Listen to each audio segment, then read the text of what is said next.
और इस प्रकार राजा भानु प्रताप और उनके तीनों पुत्रों की वह अद्भुत और दुर्गम यात्रा आरंभ हुई। राजमहल के भव्य द्वार से निकलते ही उन्हें एक ऐसी शीतल हवा का सामना करना पद्दा, जो हड्डियों को कंपा देती थी। आकाश इतना घना काला था, मानो रात्रि का स्थायी भाव हो गया हो। तारे भी उस घने आवरण में ओझल थे। राजधानी अरुणपुर की सड्डचकी, जो सदा व्यापारियों, विद्वानों और उल्लासमय जनता से गुंजायमान रहती थी, अब सूनी और भयभीत थी। घरों में दीपक जल रहे थे, पर वे प्रकाश मानो अंधकार को और गहरा कर रहे थे। केवल एक हाथ दूर तक की वस्तुएं दिखाई देती थीं। राजा ने पूर्व दिशा का निर्णय किया था, क्योंकि उदयाचल पर्वत की दिशा केवल पूर्व ही हो सकती थी। पर आज तो दिशाओं का ज्ञान भी लुप्त सा हो गया था। तब राजा भानु प्रताप ने अपने हृदय में ध्यान लगाया। उन्होंने आंखें बंद की और उस अंतरतम के प्रकाश को खोजा जो सूर्यदेव ने उनके भीतर स्थापित किया था। और आश्चर्य, उनकी अंतर्दृष्टि ने एक सूक्ष्म स्वर्णिम धागा महसूस किया, जो उनके हृदय से निकलकर पूर्व दिशा में जाता प्रतीत होता था। यह था श्रद्धा का सूत्र, भक्ति का मार्गदर्शक तार। उन्होंने कहा, पुत्रों, मेरे पीछे चलो। प्रकाश ने स्वयं मुझे मार्ग दिखाना आरंभ कर दिया है। वे नगर की सीमा पार करके वन के घने प्रांगण में प्रविष्ट हुए। यह वन अब और भी भयानक हो गया था। पेड़ों के पत्ते झड़ चुके थे और उनकी नंगी शाखाएं काले आकाश में जाल सी बुनती प्रतीत होती थीं, मानो अदृश्य राक्षसों के हाथ फैलाए हों। हवा में केवल शोर नहीं, एक सिसकी सी थी, जैसे धरती स्वयं ठिठुर रही हो। रास्ता पथरीला और ऊबडीच खाबदार था। अग्निबाहु, जिसकी भुजाएं सैकड़ों सैनिकों को हराने में सक्षम थीं, वह इस ठंड के आगे असहाय था। उसने देखा कि उसकी तलवार की मूठ इतनी ठंडी हो गई थी कि उसे पकड़ने से हाथ जलने का एहसास होता था। उसका अहंकार पहली चोट खा रहा था। थोड़ी दूर चलने के बाद उन्हें एक संकरा पहाड़ी रास्ता मिला, जिसके एक ओर गहरी खाई थी। अचानक उस खाई से एक विचित्र हरकत होने लगी। काले धुएं के गुब्बार उठे और उनसे एक विशालकाय, भयानक आकृति बनने लगी।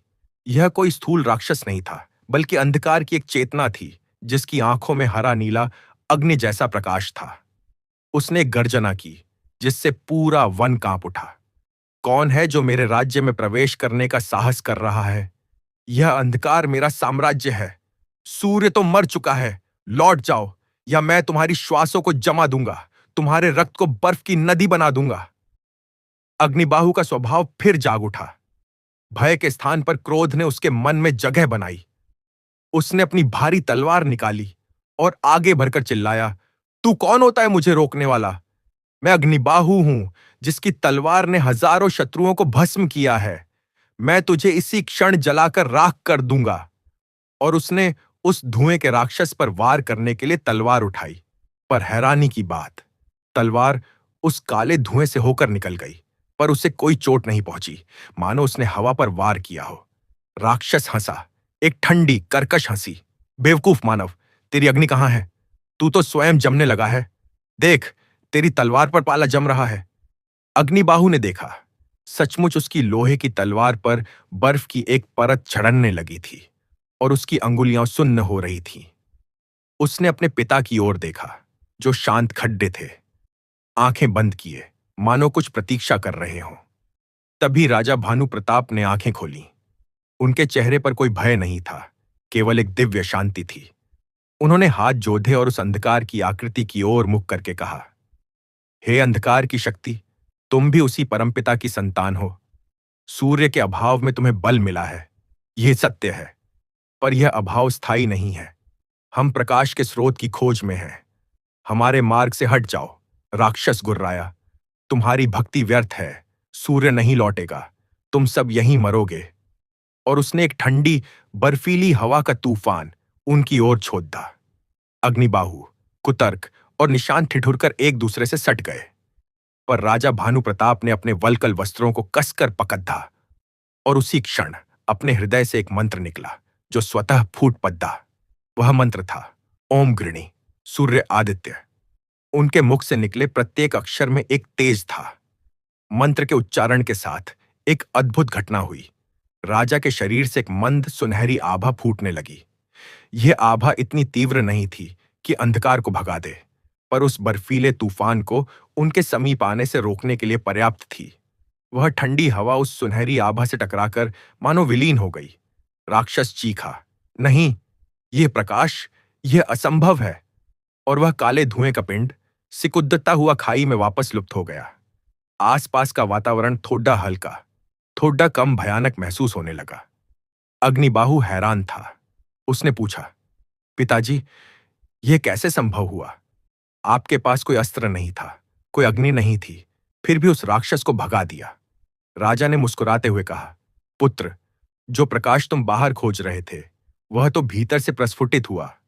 यह मंत्र सूर्य देव का है। सूर्य केवल आकाश में नहीं, वह हमारे हृदय में भी हृदयस्थ सूर्य के रूप में विद्यमान है। जब बाह्य सूर्य अस्त हो जाता है या छिप जाता है, तब भी यह अंतर्यामी सूर्य जागृत भक्त के हृदय को प्रकाशित करता रहता है। तेरे अग्नि बाहर है, इसलिए ठंड ने उसे बुझा दिया, पर यह आंतरिक तेज, यह तेजस कभी नहीं बुझता।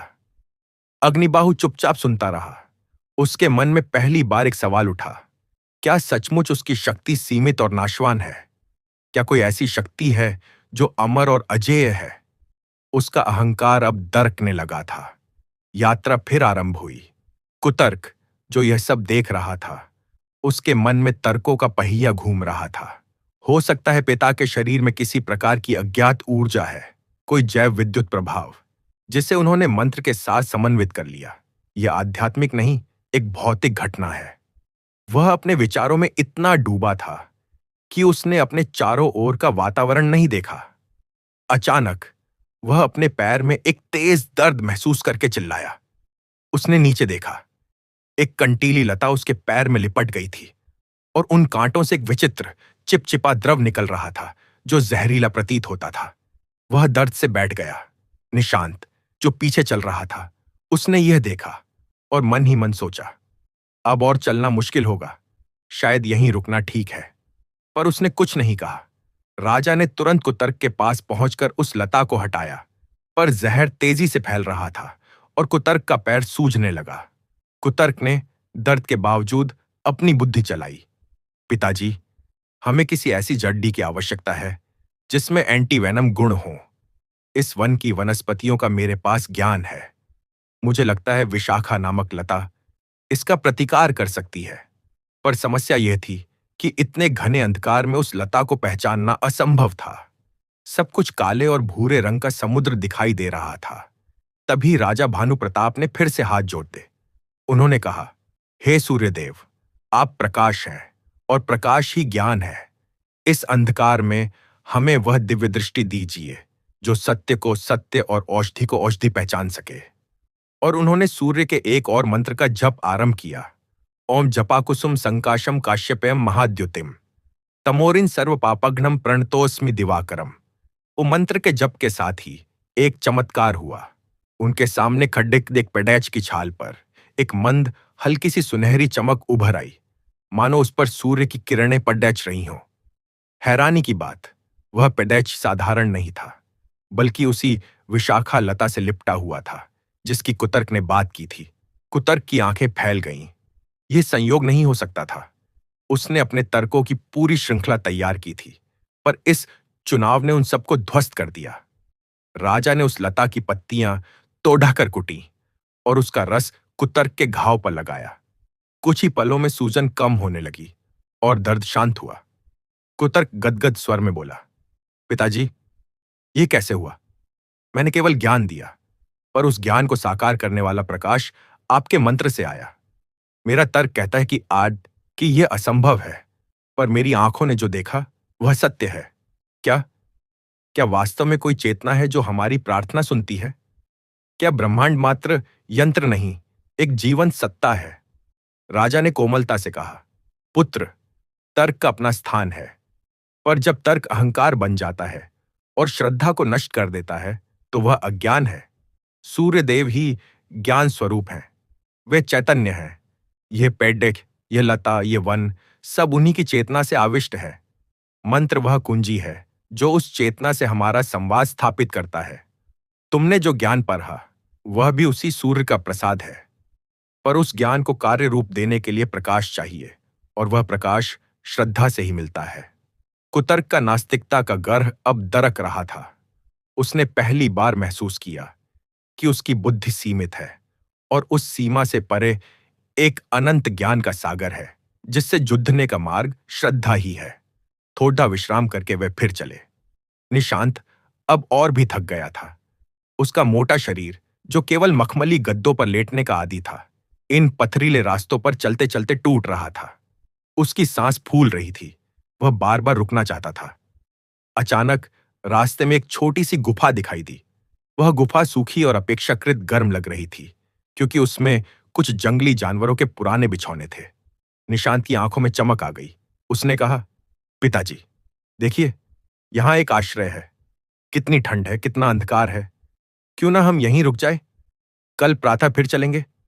पर कल क्या होगा, कौन जानता है? शायद सूर्य स्वयं ही लौट आए। राजा ने गुफा की ओर देखा। वह वास्तव में आरामदायक लग रही थी, पर उनकी अंतर्दृष्टि ने एक अलग ही कहानी कही। उन्होंने कहा, पुत्र, यह गुफा आलस्य की माया है। यह तुम्हें सुलाने आई है, ताकि तुम जागृत ना हो सको। यहां रुकने का अर्थ है यात्रा का अंत, और अंततः प्राणों का अंत।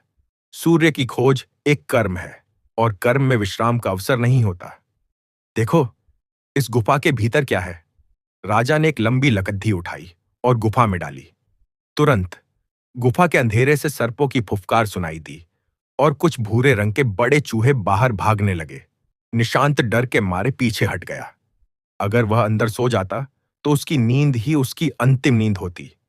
राजा बोले, निशांत, तुम आलस्य और विलास को जीवन मानते हो, पर सच्चा जीवन तो गति में है, कर्म में है।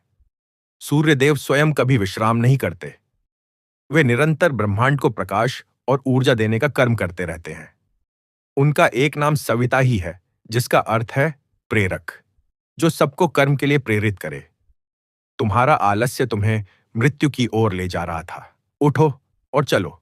हर कदम तुम्हें जीवन की ओर ले जाएगा। निशांत लज्जित हो गया। उसने महसूस किया कि उसकी पसंदीदा नींद और आराम उसे कितने खतरे में डाल सकते थे। उसने ठंडी हवा में एक गहरी सांस ली और मन में संकल्प किया कि अब वह विश्राम के प्रलोभनों में नहीं फंसेगा। इस प्रकार यात्रा के प्रथम चरण में ही तीनों पुत्रों के दोषों पर प्रहार हुए और उनके हृदय परिवर्तन की प्रक्रिया आरंभ हो गई। पर यह तो केवल एक छोटी शुरुआत थी। आगे का पथ और भी दुर्गम था। वे अब एक ऐसे घने जंगल में प्रवेश कर रहे थे जहां पेड़च इतने घने थे कि ऊपर का आकाश भी दिखाई नहीं देता था। यहां अंधकार इतना सघन था कि उन्हें एक दूसरे का हाथ पकड़कर चलना पड़ दिख रहा था।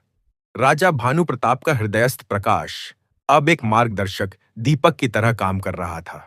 उनके चारों ओर एक मंद आभा मंडल बना हुआ था। कई दिवस और रात्रियां, हालांकि रात और दिन का अंतर अब लुप्त था, इसी प्रकार बीत गए। वे खाने के लिए वन के कंदमूल और पीने के लिए बर्फ पिघलाकर जल बनाते। एक दिन वे एक विशाल झील के किनारे पहुंचे। झील का जल काला और स्थिर था, मानो मृत हो। उसके बीचों बीच एक टापू दिखाई दे रहा था, और उस टापू पर एक अद्भुत प्रकाश स्तंभ ऊपर आकाश की ओर जाता हुआ दिखाई दे रहा था। यह प्रकाश उन दिनों में पहली बार दिखाई दिया था, जो आकाश तक जाता था। निशांत खुश हो उठा। देखो, शायद वहां सूर्य है। शायद हमें वहीं जाना चाहिए। पर कुतर्क ने अब थोड़ी विनम्रता से कहा, पिताजी, यह अजीब है। सारा संसार अंधकार में है, पर केवल यह एक स्थान प्रकाशमान है। यह कोई भ्रम तो नहीं, कोई मृग तृष्णा? राजा गंभीर थे। उन्होंने कहा, पुत्र, यह प्रकाश सूर्य का नहीं है। सूर्य का प्रकाश सर्वव्यापी होता, केवल एक स्तंभ के रूप में नहीं। यह किसी और की माया है। पर हां, हमें इस झील को पार करना ही होगा, क्योंकि हमारा मार्ग दूसरी ओर जाता है। झील पार करने का कोई साधन नहीं था। तभी अग्निबाहु ने अब थोड़ी श्रद्धा के साथ कहा, पिताजी, मैंने देखा है कि यहां बांस के पेड़ डाचे हैं। मैं एक बड्ढी सी नाव बना सकता हूं, या कम से कम एक बेड्डा तैयार कर सकता हूं, पर इतने अंधकार में काम करना कठिन होगा। राजा ने उसकी पीठ थपथपाई। अच्छा विचार है पुत्र, तू अपनी शक्ति को अब व्यर्थ के अहंकार के लिए नहीं, बल्कि सार्थक कर्म के लिए प्रयोग कर रहा है। यही सूर्य का संदेश है। हम सब मिलकर बेदा बनाएंगे। उन सब ने मिलकर बांस काटे, लताओं से बांधे और एक साधारण पर मजबूत बेदा तैयार किया। उन्होंने उसे झील में उतारा और सब सवार हो गए। अग्निबाहु ने एक लंबा बांस लेकर बेदा चलाना शुरू किया। झील का पानी बिल्कुल शांत था, पर जैसे जैसे वे उस प्रकाश स्तंभ के निकट पहुंचे, पानी में एक अजीब सी गति आने लगी। काले जल में बुलबुले उठने लगे और एक विषैली गंध फैलने लगी। अचानक झील के जल से एक विशालकाय सर्प का सिर उठा, जिसकी आंखें उसी प्रकाश स्तंभ की तरह चमक रही थीं। उसने एक मधुर, मायावी स्वर में कहा, मानवों, तुम कितने भाग्यशाली हो कि तुम मेरे दिव्य प्रकाश के दर्शन करने आए हो। मैं हूं दीप्तांग, इस झील का अधिपति। तुम्हें सूर्य की आवश्यकता नहीं है। मेरा यह प्रकाश तुम्हारी सभी इच्छाएं पूरी कर सकता है। तुम इसी टापू पर रुक जाओ। मैं तुम्हें अनंत विलास, अनंत निद्रा और अनंत ज्ञान दूंगा। सूर्य तो कठोर है, वह तुम्हें कर्म करने को कहता है। मैं तुम्हें बिना कर्म के सब कुछ दूंगा। यह प्रलोभन सबसे भयानक था। निशांत के लिए अनंत निद्रा, कुतर्क के लिए अनंत ज्ञान बिना परिश्रम के, और अग्निबाहु के लिए अनंत विलास बिना युद्ध के का लालच। तीनों के मन डगमगाए, पर अब उनके भीतर जो परिवर्तन शुरू हुआ था, उसने उन्हें सचेत किया। अग्निबाहु ने कहा, नहीं, यह प्रकाश झूठा है। यह हमें आलसी और निष्क्रिय बनाना चाहता है। कुतर्क ने कहा, ज्ञान बिना सत्य की खोज के, बिना प्रयास के कैसा ज्ञान? यह माया है। निशांत ने डरते हुए कहा, अनंत निद्रा मतलब अनंत मृत्यु मैं नहीं चाहता। राजा प्रसन्न हुए। उन्होंने सर्प से कहा, हे नाग, तुम अंधकार की संतान हो। तुम्हारा प्रकाश वास्तविक नहीं, केवल मृग तृष्णा है। हम सूर्यदेव के भक्त हैं और हम तुम्हारे प्रलोभन में नहीं फंसेंगे। हमें मार्ग दो। सर्प क्रोधित हो गया। उसने फुफकार करते हुए बेद्धे पर हमला करना चाहा। तब राजा भानु प्रताप ने समुद्र में खड्डे होकर अर्घ्य देते समय पद दैठने वाले एक महामंत्र का स्मरण किया। वह था आदित्य हृदय स्तोत्र का पाठ। उन्होंने ऊंचे स्वर में कहना शुरू किया, ततो युद्ध परिश्रांतम समरे चिंतया स्थितम रावणम चाग्रतो दृष्ट्वा युद्धाय समुपस्थितम। मंत्र का प्रभाव तत्काल हुआ। उस स्तोत्र के प्रत्येक शब्द से एक दिव्य तेज निकलकर सर्प की ओर बढ़ाने लगा। सर्प चीखा, यह प्रकाश, यह वही प्रकाश है जो सृष्टि के आदि में था। यह आदित्य है। और वह डूबकर झील के तल में लुप्त हो गया। उसका झूठा प्रकाश स्तंभ भी बुझ गया और टापू गायब हो गया। झील का जल अब साफ और नीला दिखने लगा, मानो अंधकार का जाल हट गया हो। राजा ने कहा, यह आदित्य हृदय स्तोत्र वह महामंत्र है जो स्वयं महर्षि अगस्त्य ने श्री राम को लंका में रावण के वध के समय दिया था। इसमें सूर्यदेव के सभी गुण, सभी स्वरूप निहित हैं। यह केवल मंत्र नहीं, सूर्य का हृदय है। इसका पाठ अंधकार की किसी भी शक्ति को परास्त कर देता है। बेदा सकुशल दूसरे किनारे पहुंच गया। अब वे उदयाचल पर्वत के समीप आ रहे थे। हवा में थोड़ी गर्माहट महसूस होने लगी, मानो सूर्य की स्मृति वहां अभी भी संचित हो। पर रास्ता अब और भी दुर्गम, चढ़ाई वाला हो गया था। पहाड़ की चट्टानें इतनी ठंडी थीं कि हाथ लगाने से चिपक जाती थीं। उन्हें बर्फीली हवाओं का सामना करना पद्दी रच रहा था। एक रात ऐसा लगता था मानो रात ही हो। वे एक संकरे पहाड़ी दर्रे में विश्राम कर रहे थे। अचानक आकाश से एक तेज गर्जना हुई और एक अग्निपुंज उनके सामने उतरा। यह कोई राक्षस नहीं, बल्कि एक दिव्य पुरुष था, जिसके शरीर से तेज प्रवाहित हो रहा था, पर उसका मुख क्रोध से तमतमाया हुआ था। वह बोला, मैं हूं वज्रांग, सूर्यदेव का एक गण। तुम मनुष्य कैसे साहस करते हो उदयाचल तक पहुंचने का? यह स्थान देवताओं के लिए है, तुम्हारे जैसे अज्ञानी पापी मनुष्यों के लिए नहीं। तुम्हारे राज्य में सूर्यदेव के प्रति अवज्ञा फैली हुई है। तुम्हारे पुत्रों ने उनका अपमान किया है, इसीलिए तो यह अंधकार छाया हुआ है। लौट जाओ, नहीं तो मैं तुम्हें भस्म कर दूंगा। यह सुनकर तीनों पुत्रों के हृदय कांप उठे। यह सच था, उनके अपने ही दुर्व्यवहार के कारण यह संकट आया था। वे लज्जा से सिर झुकाए खद्दारे रहे। पर राजा भानु प्रताप ने विनम्रतापूर्वक प्रणाम किया और कहा, हे देवगण, आपका कथन सत्य है। मेरे पुत्रों ने अज्ञानवश अपराध किया है, परंतु वे पश्चाताप करने आए हैं। उनके हृदय परिवर्तित हो रहे हैं। हम सूर्यदेव से क्षमा मांगने और उनकी कृपा पाने के लिए यहां तक पहुंचे हैं। कृपा हमें दर्शन देने का अवसर दें। हम प्रायश्चित के लिए तैयार हैं। वज्रांग ने कठोर स्वर में कहा, प्रायश्चित? तो सुनो, तुम में से एक को इसी क्षण अपने प्राणों की आहुति देनी होगी, तभी सूर्यदेव की कृपा होगी, नहीं तो सब मरोगे। यह सुनकर सब स्तब्ध रह गए। तीनों पुत्रों ने एक दूसरे की ओर देखा। तभी अग्निबाहु आगे बढ़ा। उसके चेहरे पर अब वह अहंकार नहीं, एक गंभीर त्याग भाव था। उसने कहा, मैं सबसे बड़ा पुत्र हूं और मैंने सबसे अधिक अपराध किया है। मैंने सूर्यदेव को चुनौती दी थी, मेरे प्राण ले लो, पर मेरे पिता और भाइयों को सूर्यदेव के दर्शन कराओ। कुतर्क तुरंत आगे आया, नहीं, मेरा अपराध अधिक गंभीर है। मैंने सूर्यदेव के अस्तित्व को ही नकारा था। मेरी बुद्धि ही मेरा अहंकार थी। मुझे बलिदान होने दो। निशांत, जिसने जीवन में कभी किसी के लिए कुछ नहीं किया था, वह भी आगे बढ़ा। आंसू उसकी आंखों में थे। नहीं भाइयों, मैं सबसे अधिक आलसी और निकम्मा रहा। मेरे जीवन का कोई मूल्य नहीं है। मुझे ही यह बलिदान देना चाहिए। तीनों भाई एक दूसरे के आगे बलिदान होने के लिए तैयार थे। यह दृश्य देखकर वज्रांग का कठोर मुखमंडल कोमल हो गया। उनका तेज शांत हो गया। वे मुस्कुराए और बोले, वाह, यही तो सूर्यदेव चाहते थे। अहंकार का अंत और प्रेम का उदय। तुम्हारी परीक्षा पूरी हुई। तुम सबने सच्चे हृदय से प्रायश्चित कर लिया है। अब चलो, उदयाचल की चोटी निकट है। सूर्यदेव तुम्हारी प्रतीक्षा कर रहे हैं। और वज्रांग अदृश्य हो गए। उनके जाने के बाद पहाड़ी रास्ते पर एक सुनहरी रोशनी बिछी हुई दिखाई देने लगी, मानो चंदन के चूर्ण से पथ सज गया हो। थकान सब भूलकर वे उस रोशनी का अनुसरण करते हुए तेजी से चढ़ने लगे। चढ़ाई कठिन थी, पर उस दिव्य प्रकाश ने उनमें नई शक्ति भर दी थी।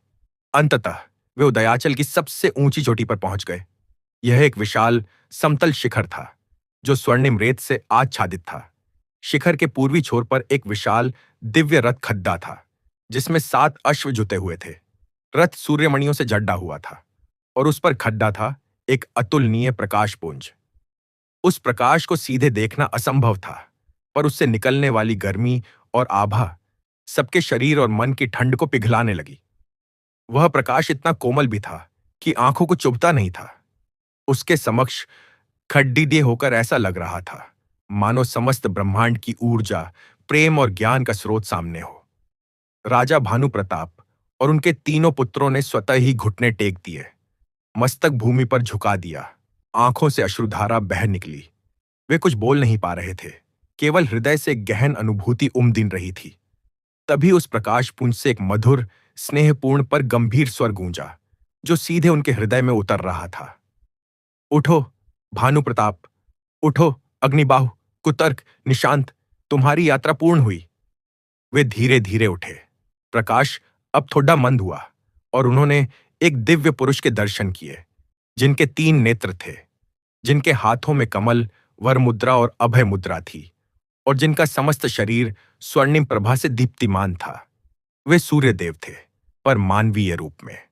उनके चेहरे पर अनंत करुणा और ज्ञान था। सूर्यदेव बोले, भानु प्रताप, तू सतत मेरा स्मरण करता रहा। तेरी भक्ति अटल रही, इसीलिए तुझे इस अंधकार में भी मार्ग दिखाई देता रहा।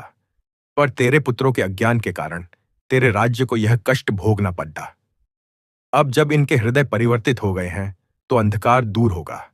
राजा ने कहा, प्रभु, कृपया इन्हें अपना ज्ञान दीजिए। इन्हें बताइए कि आप कौन हैं, आपका स्वरूप क्या है, और हम आपकी कैसे उपासना करें। सूर्यदेव मुस्कुराए, सुनो तुम सब, मैं ही इस ब्रह्मांड की आत्मा हूं। मैं ही वह तेज हूं जो सब में व्याप्त है। वेदों में मेरा विस्तृत वर्णन है। मैं सविता हूं, जो सबको प्रेरित करता हूं। मैं पूषा हूं, जो पोषण करता हूं। मैं आर्यमा हूं, जो न्याय करता हूं। मैं भग्ग हूं, जो ऐश्वर्य देता हूं। मैं मित्र हूं, जो मित्रता रखता हूं। मैं वरुण हूं, जो शुद्ध करता हूं। मैं इंद्र हूं, जो शक्ति देता हूं। मैं विवस्वान हूं, जो प्रकाश फैलाता हूं। मैं अंशुमान हूं, जो किरणों वाला हूं। मैं विष्णु हूं, जो व्यापक हूं। मैं त्वष्टा हूं, जो रूप देता हूं। और मैं वामन हूं, जो संहार करता हूं। ये हैं मेरे 12 स्वरूप, जो 12 महीनों में प्रतिबिंबित होते हैं और जिन्हें द्वादश आदित्य कहते हैं। कुतर्क ने विनम्रता पूर्वक पूछा, प्रभु, आपके इतने स्वरूप क्यों हैं? सूर्यदेव ने कहा, क्योंकि जीवन एक पक्षीय नहीं है। जीवन में प्रेरणा चाहिए, पोषण चाहिए, न्याय चाहिए, ऐश्वर्य चाहिए, मित्रता चाहिए, शुद्ध चाहिए, शक्ति चाहिए, प्रकाश चाहिए, सूक्ष्मता चाहिए, व्यापकता चाहिए, रूप चाहिए और संहार, पुराने का विघटन भी चाहिए। मैं सब कुछ हूं। मेरे बिना यह शरीर नहीं, यह मन नहीं, यह बुद्धि नहीं, यह प्राण नहीं। मैं ही प्राण में प्राण हूं। मैं ही चक्षु में दृष्टि हूं। मेरे अभाव में सब शून्य है। अग्निबाहु ने पूछा, प्रभु, तो फिर मेरी अग्नि आपसे कैसे जुड़ी है? हे पुत्र, समस्त अग्नि मेरी ही कन्या है। यज्ञ की अग्नि, पाचन की अग्नि, ज्ञान की अग्नि और तेरे भीतर के उत्साह की अग्नि सब मेरी ही अभिव्यक्तियां हैं। पर जब अग्नि अहंकार बन जाती है तो वह विनाशकारी हो जाती है। जब अग्नि सेवा और त्याग के लिए प्रयुक्त होती है तो वह दिव्य हो जाती है। तूने आज अपने भाइयों के लिए अपने प्राण देने का संकल्प किया। यही सच्ची अग्नि है। निशांत ने डरते डरते पूछा, प्रभु, और मेरा आलस्य? मैं कर्म कैसे करूं? हे पुत्र, मैं स्वयं निरंतर कर्म कर रहा हूं। मेरा कर्म ही मेरी उपासना है। तू भी कर्म को उपासना मानकर कर। प्रातः जल्दी उठ, मेरा ध्यान कर, मुझे अर्घ्य दे। यह सबसे सरल और प्रभावी उपासना है। माघ मास में स्नान करके मुझे अर्घ्य देने का विशेष महत्व है, क्योंकि यह मेरी गति के उत्तरायण होने का समय है। और तू छठ का व्रत करना। यह व्रत मेरे लिए समर्पित सबसे कठिन और पवित्र व्रत है। इसमें नदी में खड़े होकर जल में डूबते और उगते हुए मेरे दर्शन करने से सभी कष्ट दूर होते हैं, संतान को आशीर्वाद मिलता है और घर में सुख समृद्धि आती है। कर्म में ही आनंद है, आलस्य में नहीं। फिर सूर्यदेव ने सबको आदित्य हृदय स्तोत्र का पूरा ज्ञान दिया। उन्होंने कहा, इस स्तोत्र के 30 श्लोकों में समस्त वेद, उपनिषद और दर्शन का सार है। इसे प्रतिदिन प्रातः स्नान के बाद पढ़ने से मनुष्य के सभी पाप नष्ट होते हैं, आरोग्य मिलता है, बुद्धि प्रखर होती है और अंत में मोक्ष की प्राप्ति होती है। यह स्तोत्र राम की विजय का रहस्य था और यह तुम्हारी भी विजय का रहस्य बनेगा। इसके बाद सूर्यदेव ने सूर्य पुराण और भविष्य पुराण के प्रसंग सुनाए।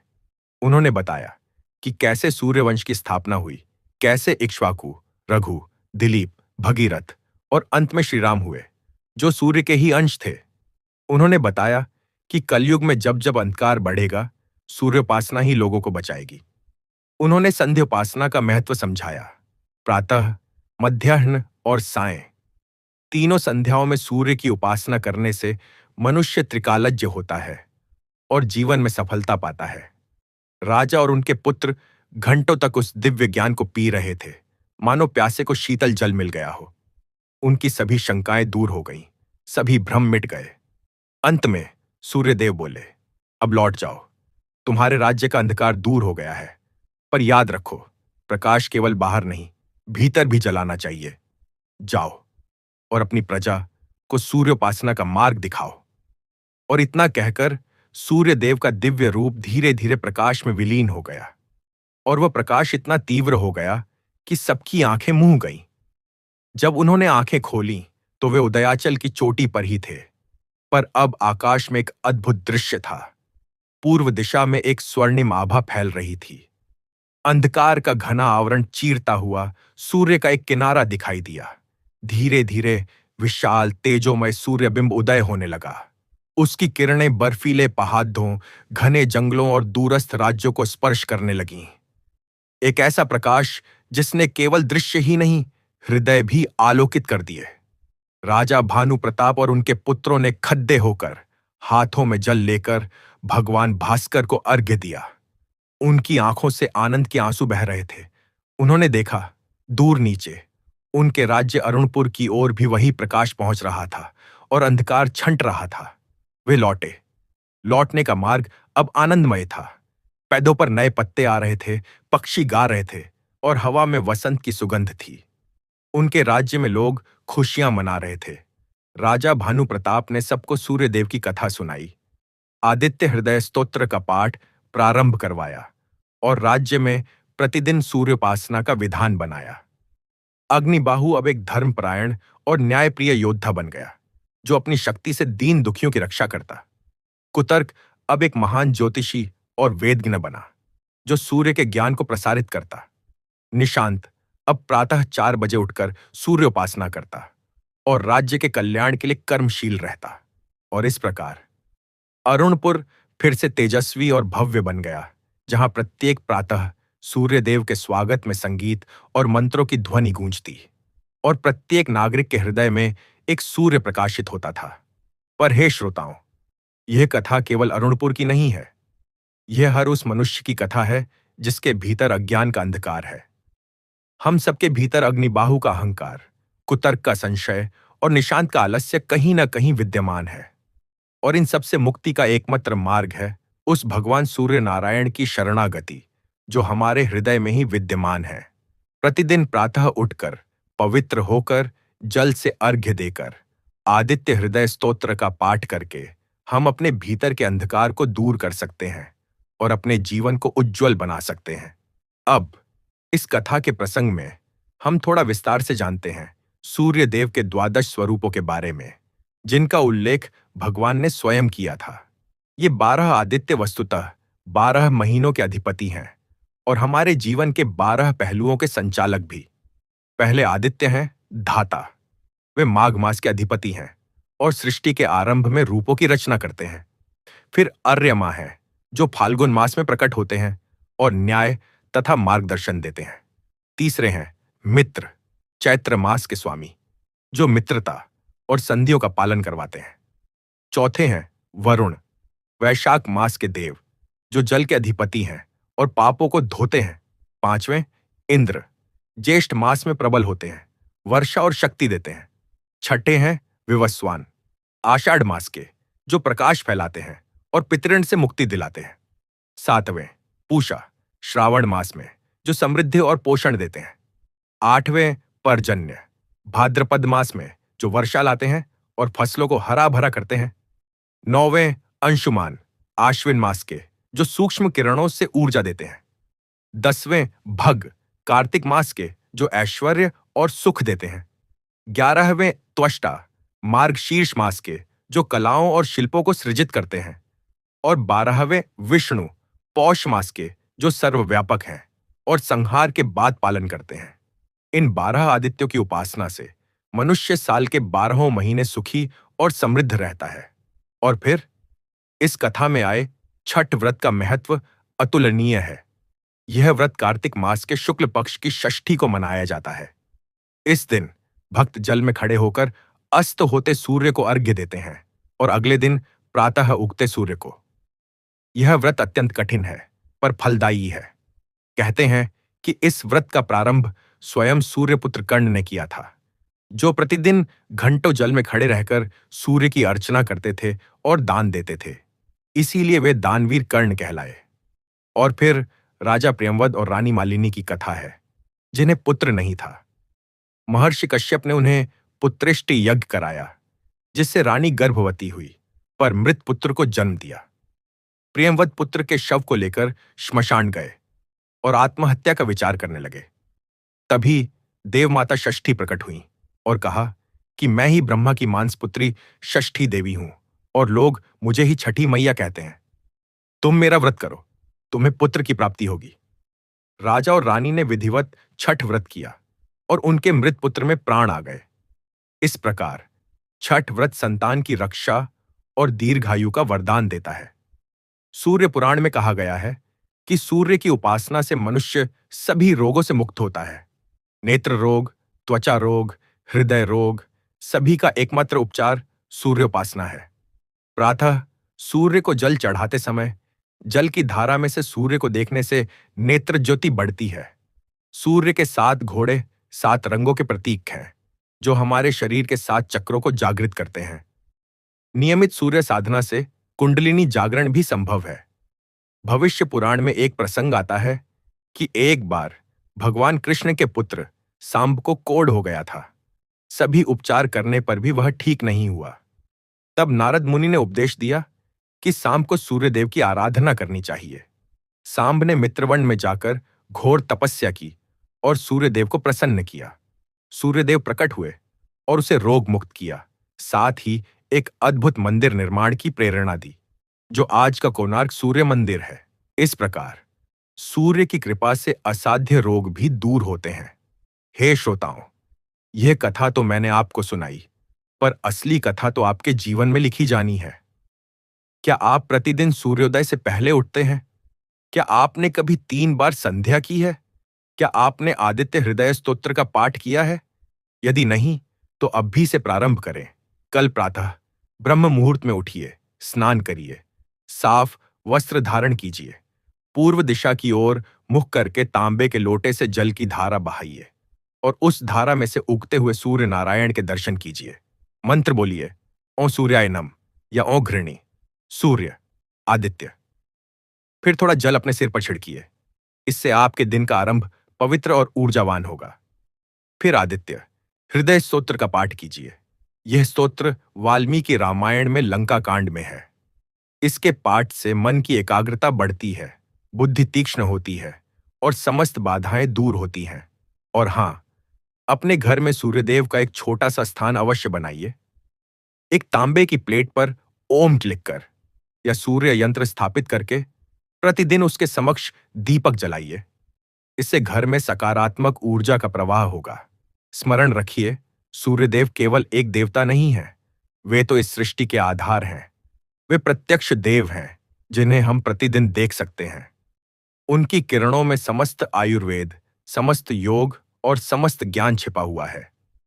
सूर्य के प्रकाश में बैठने से विटामिन डी मिलता है, यह विज्ञान कहता है। पर विज्ञान से परे सूर्य की किरणों में दिव्य चेतना है, जो हमारी आत्मा को स्पर्श करती है। राजा भानु प्रताप और उनके पुत्रों की कथा यहीं समाप्त नहीं होती। वे लौटकर अपने राज्य में एक नया युग लाए। उन्होंने सूर्य ज्ञान पीठ की स्थापना की, जहां सूर्य से संबंधित सभी विद्याओं, ज्योतिष, आयुर्वेद, योग, वास्तु का अध्ययन होता था। उन्होंने राज्य के मध्य में एक विशाल सूर्य कुंड बनवाया, जहां प्रतिवर्ष माघ स्नान का महोत्सव होता था। हजारों लोग सूर्योदय से पहले उठकर उस कुंड में स्नान करते, सूर्यदेव की आराधना करते और आदित्य हृदय स्तोत्र का सामूहिक पाठ करते। राज्य में अकाल, रोग और दुख लगभग समाप्त हो गए। लोग स्वस्थ, संतुष्ट और धर्मपरायण हो गए। पर कथा में एक और मोड़ आया। कई वर्षों बाद जब राजा भानु प्रताप वृद्ध हो गए, तो उन्होंने संन्यास लेने का निश्चय किया। उन्होंने अग्निबाहु को राजगद्दी सौंपी और स्वयं उदयाचल पर्वत की तलहटी में एक आश्रम बनाकर रहने लगे। वहां वे प्रतिदिन सूर्योपासना और तपस्या में लीन रहते। एक दिन माघ महीने की सप्तमी थी, जिसे रथ सप्तमी कहते हैं। इस दिन सूर्यदेव अपने रथ पर आरूढ़ होते हैं। राजा भानु प्रताप ने अपने तीनों पुत्रों को बुलाया, जो अब परिपक्व और ज्ञानी हो चुके थे। उन्होंने कहा, पुत्रों, अब मेरा शरीर जीर्ण हो चुका है। मैंने सूर्यदेव से प्रार्थना की है कि वे मुझे इसी रथ सप्तमी के दिन अपने लोक में बुला लें। तुम सब मेरी अंतिम इच्छा पूरी करो। पुत्रों ने आश्चर्य से पूछा, पिताजी, आपकी अंतिम इच्छा क्या है? राजा बोले, मैं चाहता हूं कि तुम मुझे उदयाचल की उसी चोटी पर ले चलो, जहां हमने सूर्यदेव के दर्शन किए थे, और वहां तुम मुझे जल की जगह प्रकाश का अर्घ्य दो। मेरे शरीर पर तिल की जगह सूर्य किरणों से स्नान कराओ और मेरे मुख में जल की बूंदों की जगह सूर्य मंत्रों का रस डालो। पुत्रों की आंखों में आंसू थे, पर उन्होंने पिता की इच्छा का पालन किया। वे उन्हें उदयाचल की चोटी पर ले गए। वहां राजा भानु प्रताप ने ध्यान मग्न होकर सूर्यदेव का स्मरण किया, और जैसे ही सूर्योदय हुआ, सूर्य की पहली किरण उनके मस्तक पर पड़ी। उनके शरीर से एक तेजोमय प्रकाश निकला और वे सूक्ष्म शरीर में सूर्य के रथ पर आरूढ़ हो गए। उनके पीछे उनका भौतिक शरीर एक सुनहरे कमल में परिवर्तित हो गया, जो धीरे धीरे हवा में विलीन हो गया। यह देखकर तीनों पुत्रों ने आनंद के आंसू बहाए। उन्होंने समझ लिया कि सच्ची सूर्योपासना का अंतिम फल है सूर्यलोक की प्राप्ति, जहां से फिर जन्म मरण का चक्र नहीं होता। हे श्रोताओं, यह कथा बहुत लंबी है और इसका कोई अंत नहीं है, क्योंकि सूर्य का प्रकाश अनंत है और उनकी कथाएं अनंत हैं। पर मैं यहीं विराम देता हूं, इस आशा के साथ कि यह कथा आपके हृदय में सूर्य के प्रति श्रद्धा का दीपक जलाएगी। प्रातः उठिए, सूर्य नारायण को नमन कीजिए और अपने जीवन को प्रकाशमय बनाइए। ओम सूर्याय नमः, ओम आदित्याय नमः, ओम भास्कराय नमः, ओम सवित्रे नमः, ओम खगाय नमः, ओम पूषणे नमः, ओम हिरण्यगर्भाय नमः, ओम मरीचये नमः, ओम अंशुमाने नमः, ओम अर्काय नमः, ओम भान्वे नमः, ओम प्रभाकराय नमः, ओम शांतिः शांतिः शांति। कथा समाप्त, पर स्मरण रहे, सूर्य की कथा कभी समाप्त नहीं होती। वह प्रतिक्षण, प्रतिदिन, प्रतिवर्ष नई होती है। जब तक यह ब्रह्मांड है, सूर्य है, तब तक उनकी गाथा गाई जाती रहेगी। आप भी अपने जीवन में इस कथा को आगे बढ़ाएं, सूर्य के प्रकाश को फैलाएं। धन्यवाद। कथा का प्रवाह अविरल चलता रहता है, परंतु हे श्रोताओं, क्या वास्तव में राजा भानु प्रताप की कथा समाप्त हो गई? नहीं, क्योंकि जब एक सच्चे भक्त का शरीर त्याग होता है तो उसकी गाथा समाप्त नहीं होती, बल्कि एक नए रूप में प्रारंभ होती है। राजा भानु प्रताप तो सूर्यलोक में विराजमान हो गए, पर उनके पुत्रों ने उनकी विरासत को आगे बढ़ाया और यहीं से कथा का एक नया अध्याय प्रारंभ होता है। अग्निबाहु राजगद्दी पर बैठा, पर अब वह अहंकारी योद्धा नहीं था। उसने अपने राज्याभिषेक के दिन एक घोषणा की, आज से अरुणपुर में राजा नहीं, सेवक होगा, और असली राजा तो भगवान सूर्य नारायण होंगे। मैं केवल उनका प्रतिनिधि हूं। उसने अपना नाम बदलकर तेजस्वी रख लिया, जो सूर्य के तेज का वाहक हो। उसने राज्य के कानून में पहला नियम यह जोड़ा कि प्रत्येक नागरिक का कर्तव्य है प्रातः ब्रह्म मुहूर्त में उठकर सूर्योपासना करना। उसने विशाल यज्ञशालाएं बनवाईं, जहां निरंतर सूर्य यज्ञ होता रहता था, और उस यज्ञ की अग्नि कभी नहीं बुझती थी। परंतु अब यह अग्नि युद्ध के लिए नहीं, बल्कि समस्त प्रजा के कल्याण के लिए प्रज्वलित थी।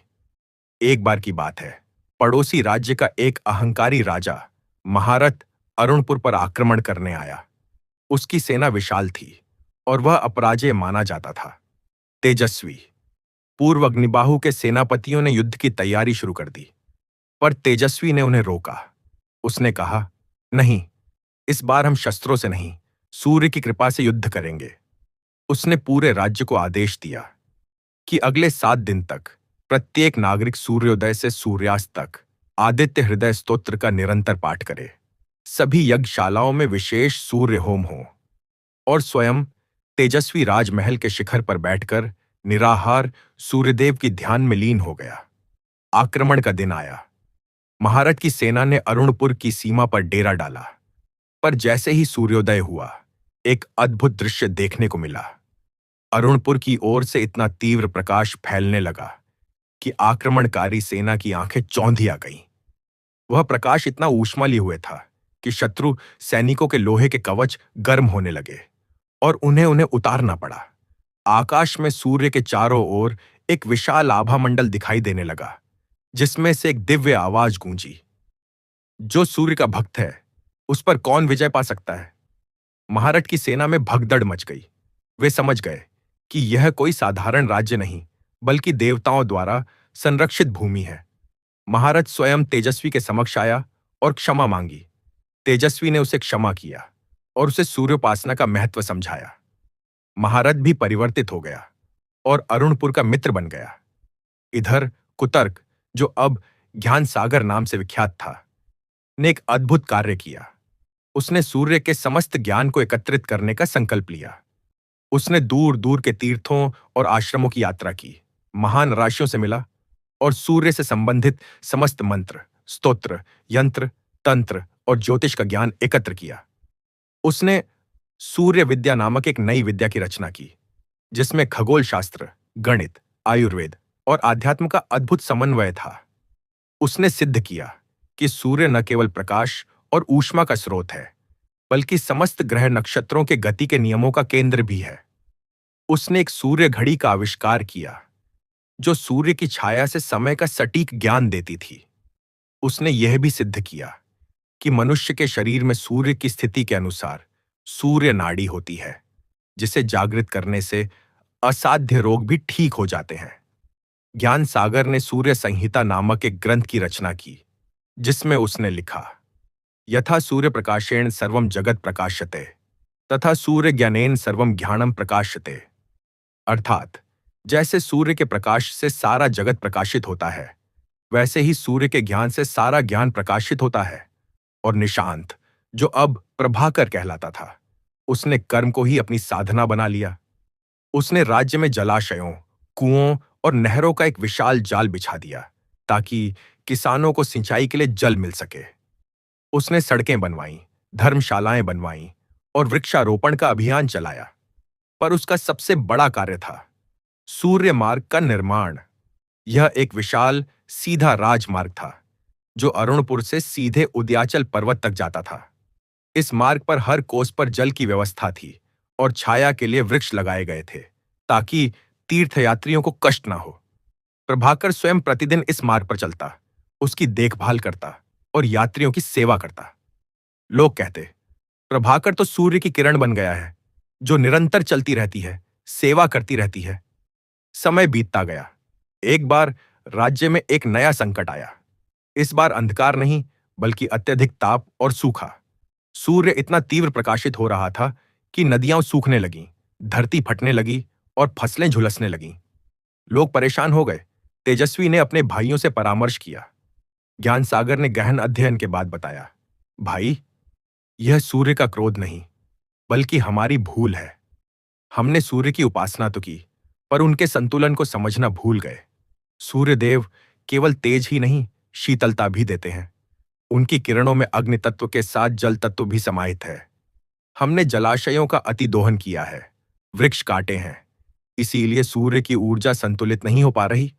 प्रभाकर ने कहा, तो फिर हमें वृक्षारोपण और जल संरक्षण का विशाल अभियान चलाना चाहिए। पर तेजस्वी ने गहरा विचार किया और कहा, इससे भी आगे जाना होगा। हमें सूर्यदेव के उस स्वरूप की उपासना करनी होगी जो शीतलता प्रदान करता है, और वह स्वरूप है सविता का। सविता वह सूर्य है जो प्रेरणा देता है, जो कोमल है। हमें गायत्री मंत्र का अनुष्ठान करना चाहिए, जो सविता को समर्पित है। उन्होंने पूरे राज्य में एक साथ गायत्री महायज्ञ का आयोजन किया। लाखों लोगों ने ओ भूर्भुवः स्वः तत्सवितुर्वरेण्यं भर्गो देवस्य धीमहि धियो यो नः प्रचोदयात् इस मंत्र का एक साथ जप किया। आश्चर्य हुआ। 3 दिन के अनुष्ठान के बाद आकाश में हल्के बादल छाए और एक कोमल वर्षा हुई, जिसने धरती की तपन शांत कर दी। सूर्य का तेज अब प्रचंड नहीं, सुखद प्रतीत होने लगा। लोगों ने समझा कि सूर्यदेव की उपासना में संतुलन का महत्व है। केवल तेज की नहीं, कोमलता की भी आराधना करनी चाहिए। इस प्रकार अरुणपुर एक आदर्श राज्य बन गया, जहां विज्ञान और आध्यात्म, कर्म और भक्ति, तेज और कोमलता का सुंदर समन्वय था। पर कथा यहीं नहीं रुकती, क्योंकि सूर्यदेव की लीला अनंत है। एक बार तेजस्वी के पुत्र दिवाकर ने अपने पिता से एक प्रश्न किया, पिताजी, आपने सूर्यदेव के दर्शन किए थे, क्या मैं भी उनके दर्शन कर सकता हूं? तेजस्वी ने कहा, पुत्र, सूर्यदेव के दर्शन के 2 रूप हैं।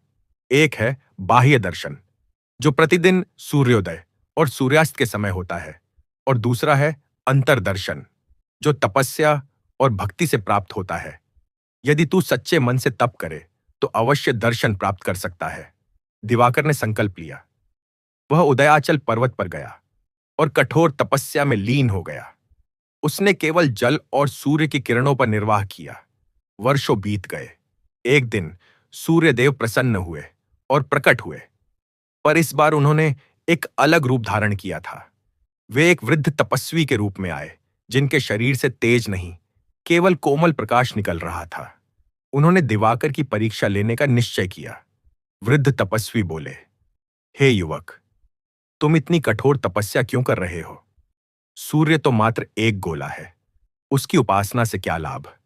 दिवाकर ने विनम्रता पूर्वक उत्तर दिया, महात्मन, सूर्य मात्र गोला नहीं, जगत की आत्मा है। उनकी उपासना से ही जीवन है। तपस्वी ने कहा, अच्छा, यदि तुम्हें इतना ही विश्वास है तो मुझे दिखाओ कि सूर्य तुम्हारी रक्षा कर सकता है। मैं तुम्हारे इस आश्रम को जला दूंगा। और उन्होंने आश्रम में आग लगा दी। दिवाकर भयभीत नहीं हुआ। उसने आंखें बंद करके सूर्यदेव का स्मरण किया। तभी आश्चर्यजनक रूप से आग की लपटें शांत हो गईं और उनके स्थान पर सुनहरे कमल खिल उठे। वृद्ध तपस्वी का रूप बदल गया और सूर्यदेव अपने वास्तविक रूप में प्रकट हुए। वे बोले, वत्स, तेरी श्रद्धा अटल है। तूने मेरे दर्शन के योग्य है। मैं तुझे वरदान देता हूं कि तेरा वंश सूर्यवंश के रूप में सदैव प्रकाशमान रहेगा। और तुझे एक रहस्य देता हूं, जो मनुष्य सूर्य नमस्कार का नियमित अभ्यास करेगा वह न केवल स्वस्थ रहेगा बल्कि मेरे निकटतम भी पहुंचेगा।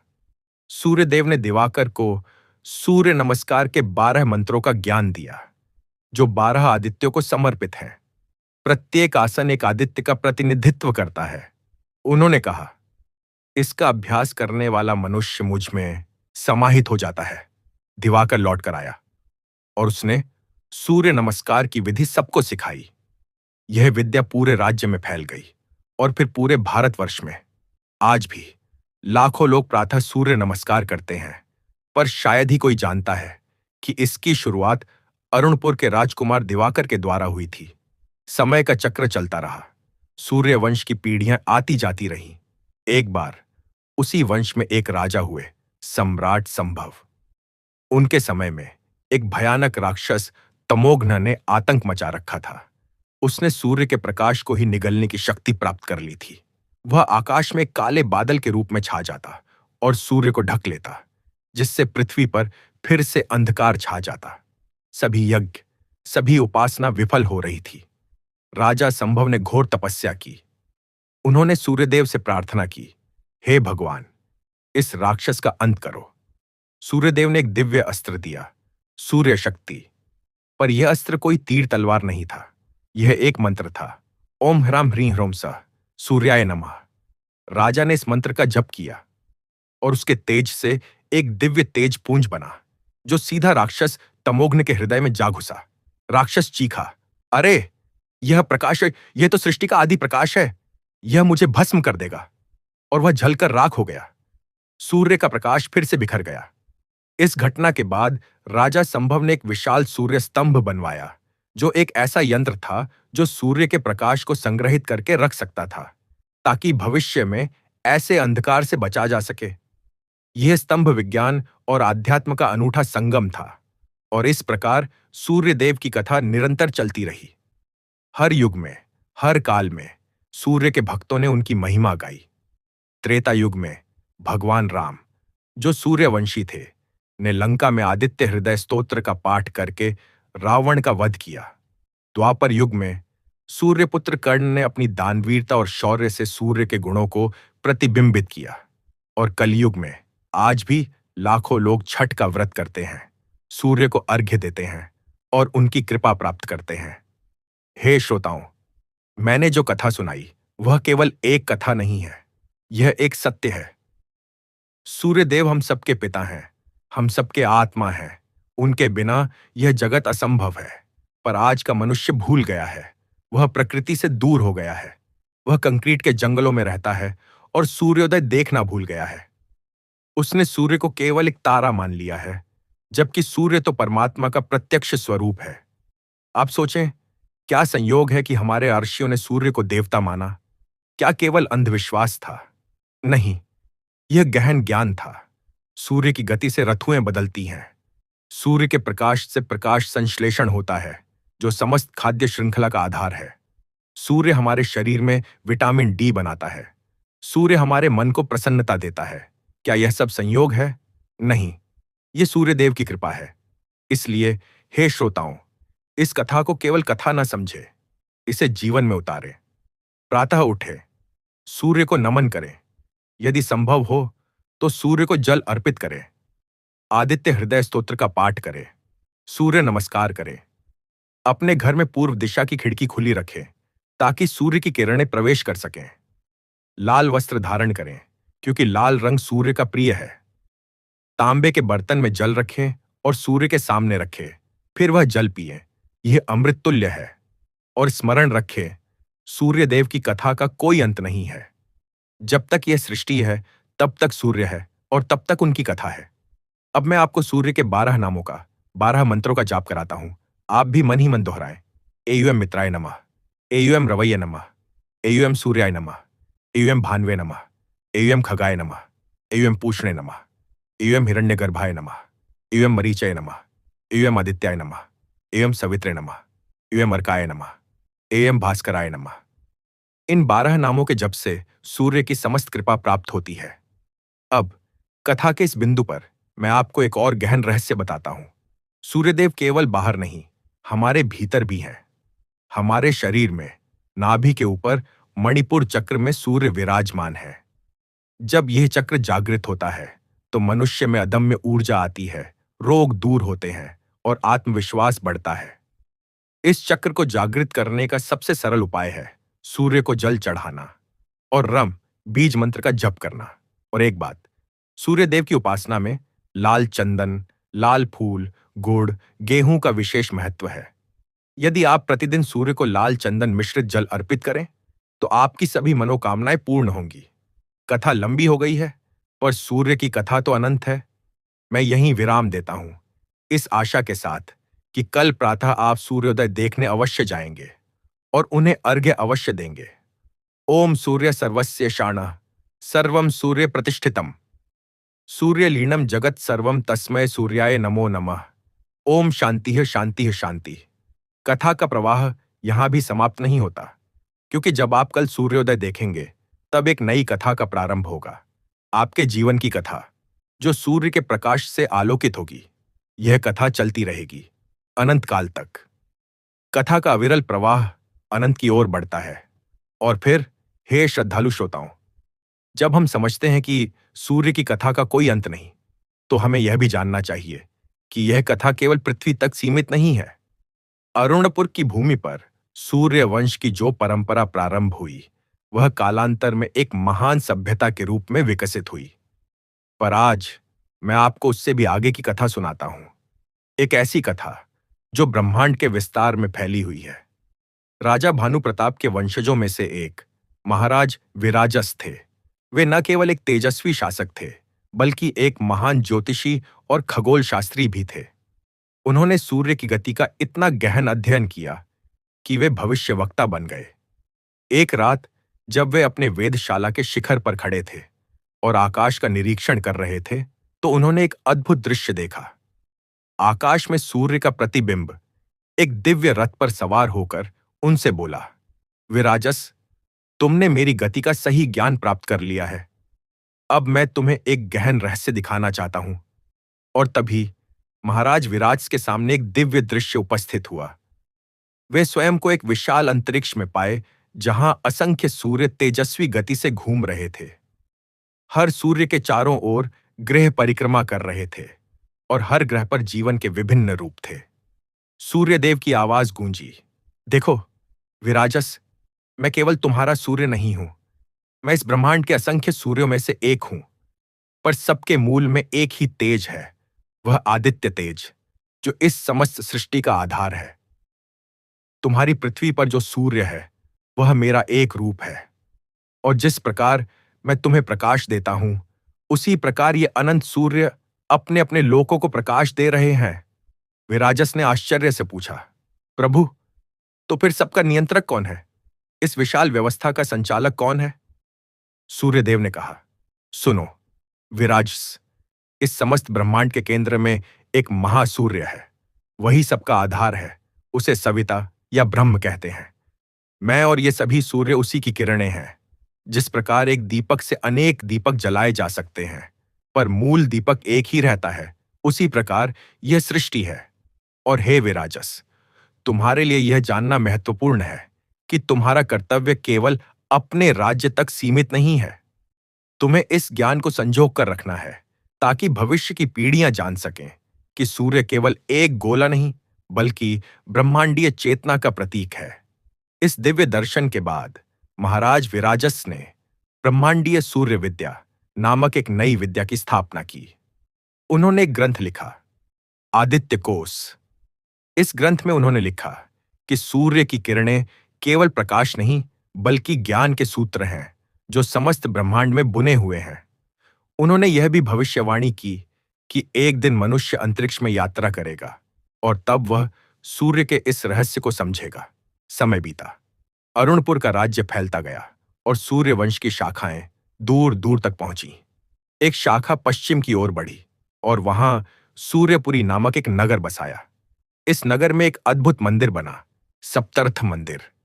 यह मंदिर सूर्य के 7 घोड़ों को समर्पित था और इसकी संरचना ऐसी थी कि साल के अलग अलग महीनों में सूर्य की किरणें अलग अलग कोण से आकर मंदिर के अलग अलग स्थानों को प्रकाशित करती थीं।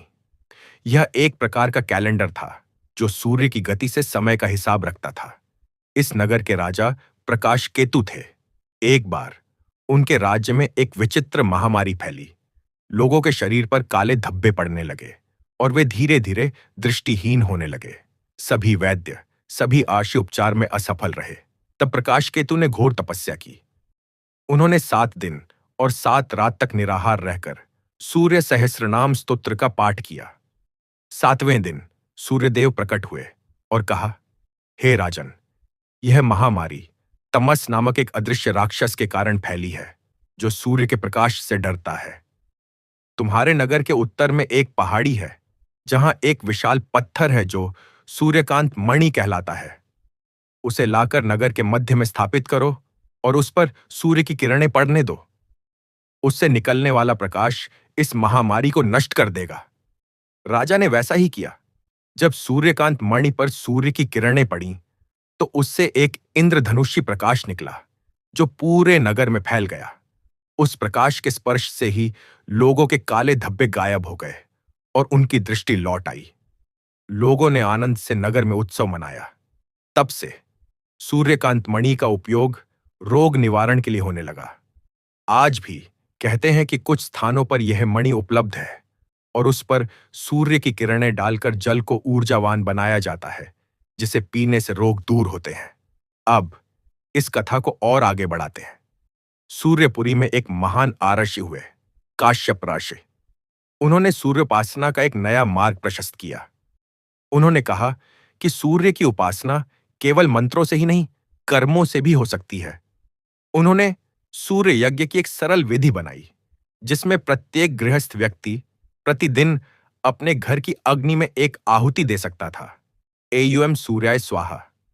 उन्होंने यह भी सिखाया कि सूर्य की किरणों में बैठकर जप करने से मंत्र की शक्ति 1000 गुना बढ़ जाती है। काश्यप आर्षि के एक शिष्य थे, वेदश्री। वेदश्री ने सूर्य के संबंध में एक गहन शोध किया। उन्होंने पाया कि सूर्य की किरणों में 7 रंग होते हैं और ये 7 रंग मनुष्य के 7 चक्रों से जुड़े हैं। लाल रंग मूलाधार चक्र से, नारंगी स्वादिष्ठान से, पीला मणिपुर से, हरा अनाहत से, नीला विशुद्ध से, इंडिगो आज्ञा से और बैंगनी सहस्रार से जुड़ा है। उन्होंने रंग चिकित्सा की खोज की जिसमें सूर्य की किरणों को विशेष क्रिस्टल के माध्यम से छानकर रोगी के शरीर पर डाला जाता था और इससे अनेक रोग ठीक होते थे। एक दिन वेदश्री ने एक अद्भुत प्रयोग किया। उन्होंने सूर्य की किरणों को एक विशेष प्रकार के कांच के माध्यम से फोकस किया और उससे एक पत्थर को पिघला दिया। लोगों ने देखा तो आश्चर्यचकित रह गए। वेदश्री ने कहा, देखो, सूर्य की शक्ति कितनी असीम है। यही शक्ति हमारे भीतर भी है, बस हमें उसे जागृत करना है। उन्होंने सूर्य विज्ञान नामक विद्या को और विकसित किया। पर कथा में एक मोड़ तब आया जब एक दुष्ट राजा अंधकारी ने सूर्यपुरी पर आक्रमण किया। वह सूर्य के भक्तों से घृणा करता था और चाहता था कि सब लोग अंधकार की पूजा करें। उसने सूर्य के मंदिरों को तोड़ना शुरू कर दिया। तब वेदश्री ने अपने शिष्यों को इकट्ठा किया और कहा, हम युद्ध नहीं करेंगे, हम प्रार्थना करेंगे। उन्होंने सभी भक्तों को एक साथ लेकर एक विशाल सूर्य स्तोत्र पाठ का आयोजन किया। हजारों लोगों ने एक साथ आदित्य हृदय स्तोत्र, सूर्य सहस्रनाम और गायत्री मंत्र का जप किया। उस सामूहिक जप से इतना तेज उत्पन्न हुआ कि अंधकारी की सेना के सामने एक प्रकाश का दीवार खड़ी हो गई। वे आगे नहीं बढ़ सके और तब आकाश से एक दिव्य आवाज आई, हे अंधकारी, तू मेरे भक्तों को क्यों सताता है? देख, मैं स्वयं यहां हूं। और सूर्यदेव ने एक अद्भुत रूप धारण किया।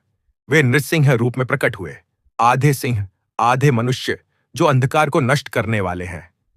अंधकारी भय से कांप उठा और क्षमा मांगने लगा। सूर्यदेव ने कहा, जाओ और सूर्य के प्रकाश में जीवन जियो। अंधकार में नहीं, प्रकाश में ही मुक्ति है। अंधकारी परिवर्तित हो गया और स्वयं एक सूर्य भक्त बन गया।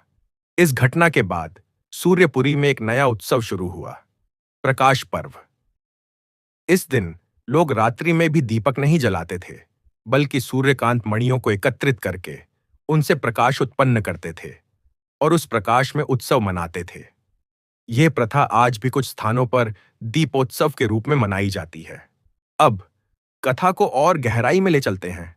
सूर्यपुरी से कुछ दूर एक गहन वन में एक तपस्वी रहते थे, अगस्त्य मुनि। वे सूर्य की उपासना में इतने लीन थे कि उन्होंने सूर्य को सीधे निहारने की क्षमता प्राप्त कर ली थी। उन्होंने पाया कि सूर्य के 12 स्वरूप वास्तव में 12 प्रकार की ऊर्जाएं हैं, जो मनुष्य के शरीर और मन को प्रभावित करती हैं।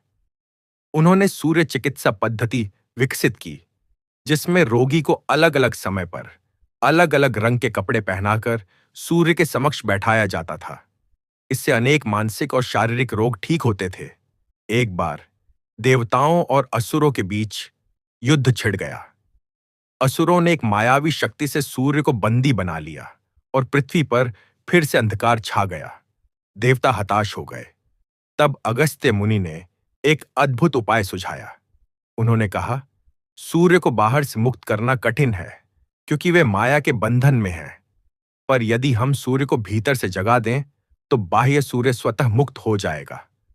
और उन्होंने सभी अर्षि मुनियों को एकत्रित किया और एक सामूहिक ध्यान का आयोजन किया।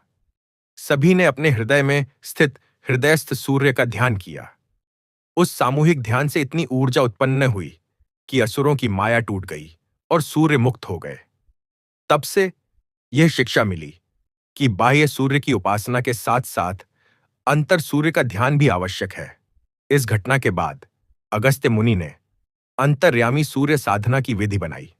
इसमें साधक अपने हृदय में एक सूर्य का ध्यान करता है और उससे निकलने वाली किरणों को समस्त शरीर में फैलाता है। इससे शरीर निरोग होता है और मन प्रसन्न रहता है। अब हम कथा को वर्तमान के निकट लाते हैं। सूर्यवंश की परंपरा निरंतर चलती रही। आधुनिक युग में जब विज्ञान ने प्रगति की, तो कुछ लोगों ने सूर्य को केवल एक तारा मानना शुरू कर दिया। पर फिर भी सच्चे भक्तों ने सूर्य की उपासना जारी रखी। एक आधुनिक वैज्ञानिक डॉक्टर आदित्य शर्मा, जो कि सूर्यवंश के ही वंशज थे, ने सूर्य और आध्यात्म के बीच एक सेतु बनाया। उन्होंने शोध किया और पाया कि सूर्य की किरणों में एक विशेष प्रकार की प्लाज्मा ऊर्जा होती है, जो मनुष्य के शरीर के बायोप्लाज्मा से सीधे संवाद कर सकती है। उन्होंने सूर्य ध्यान तकनीक विकसित की, जिसमें व्यक्ति सूर्य की किरणों में कुछ विशेष तरंगों को ग्रहण करके अपने मस्तिष्क की क्षमता को बढ़ा सकता है। डॉक्टर आदित्य शर्मा ने एक प्रयोग किया। उन्होंने कुछ लोगों को प्रतिदिन सूर्योदय के समय सूर्य को देखने का अभ्यास कराया और कुछ लोगों को नहीं। कुछ महीनों बाद जिन लोगों ने सूर्य को देखा था, उनकी स्मरण शक्ति, रोग प्रतिरोधक क्षमता और मानसिक शांति में उल्लेखनीय वृद्धि पाई गई। उन्होंने इस शोध को हेलियोथेरेपी नाम दिया और दुनिया के सामने प्रस्तुत किया। आज पश्चिमी देशों में भी सूर्य चिकित्सा को मान्यता मिल रही है। पर सबसे महत्वपूर्ण घटना तब हुई जब डॉक्टर आदित्य शर्मा ने एक दिन सूर्य ग्रहण के समय एक प्रयोग किया। उन्होंने देखा कि सूर्य ग्रहण के समय जब चंद्रमा सूर्य को ढक लेता है, तो पृथ्वी पर एक विशेष प्रकार की ऊर्जा आती है। उन्होंने इस ऊर्जा को सूतक ऊर्जा नाम दिया। उन्होंने पाया कि सूर्य ग्रहण के समय की गई साधना विशेष फलदायी होती है, क्योंकि उस समय सूर्य की ऊर्जा संकेंद्रित होती है। पर साथ ही उन्होंने चेतावनी भी दी कि सूर्य ग्रहण के समय सूर्य को नग्न आंखों से देखना हानिकारक है, क्योंकि उस समय सूर्य से निकलने वाली पराबैंगनी किरणें आंखों को नुकसान पहुंचा सकती हैं। उन्होंने सूर्य ग्रहण साधना की एक सुरक्षित विधि बनाई, जिसमें जल में सूर्य के प्रतिबिंब को देखकर ध्यान किया जाता है। हे श्रोताओं, ये कथा इतनी विशाल है कि इसे समेटना कठिन है, पर मैं आपको एक और रहस्य बताता हूं। कहते हैं कि सूर्यदेव का सबसे प्रिय मंत्र है ओम ह्रीं ह्रीं सूर्याय सहस्र किरणाय मनुष्याणाम पथि प्रचराय स्वाहा। इस मंत्र का जप करने से सूर्य की हजारों किरणें साधक के मार्ग को प्रकाशित करती हैं और उसके सभी कष्ट दूर होते हैं। और एक बात, सूर्यदेव की कृपा पाने के लिए केवल मंत्र जप ही नहीं, सेवा भी आवश्यक है। जो व्यक्ति अंधे, गरीब और दुखी लोगों की सेवा करता है, वह वास्तव में सूर्यदेव की सेवा करता है, क्योंकि सूर्यदेव सब में व्याप्त हैं। अब कथा के इस मोड़ पर मैं आपको एक व्यावहारिक उपाय बताता हूं। यदि आपके जीवन में अंधकार है, यदि आप मानसिक तनाव, रोग या दरिद्रता से पीड़ित हैं, तो इस उपाय को अवश्य करें।